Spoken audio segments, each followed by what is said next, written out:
The weak points of our lifestyle frustrate us in our pursuit of superiority and trigger feelings of inferiority.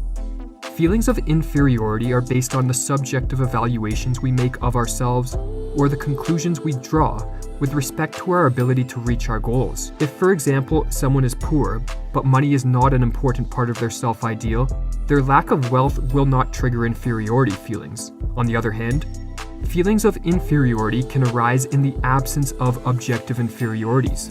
Very often people perceive themselves to be inferior in ways which have no basis in reality.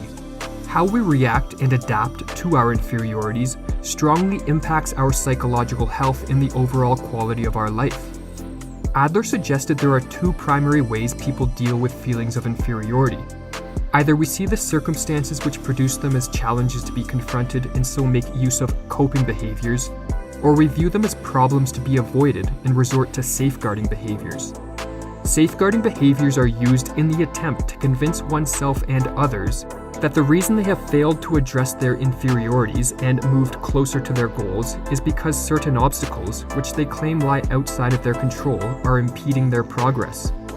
At other times, instead of relying on excuses and symptoms, people turn to the safeguarding behavior that Adler called distance seeking.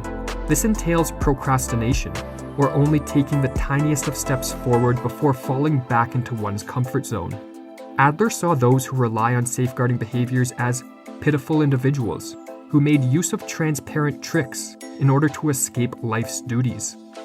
Safeguarding behaviors eventually lose their effectiveness. We can only rely on certain excuses for so long before others see through them. When this happens, we have two options. We can begin to address our issues head-on, or we can completely withdraw from the challenge, thus developing what Adler called an inferiority complex. To avoid this fate, we must cease relying on safeguarding behaviors and learn to directly face up to our challenges. Adler believed that sometimes the reason people struggle to do this is because they have adopted a self-ideal which is unconducive to a healthy existence. Perhaps our self-ideal is overly perfectionist or too reliant on the pursuit of such things as wealth, status, power, fame, or beauty. In other words, our self-ideal is so unrealistic that we are forever thwarted in our attempts to achieve our goals. Therefore, becoming more aware of what we are striving for and adjusting our self-ideal, if necessary, is a crucial step towards self-improvement. In the end, however, even with a more realistic self-ideal, we will only change if we learn to be more courageous. Adler believed that the most basic concern of psychotherapy should simply be to help people cultivate a more courageous attitude toward life. Courage, wrote Adler, is not an ability one either possesses or lacks.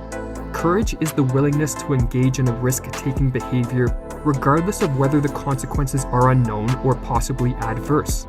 We are capable of courageous behavior provided we are willing to engage in it. Given that we cannot expect life to cease challenging us, we have a choice. Either we cultivate a courageous attitude and learn to coexist with the uncertainty and discomfort this will invite into our life,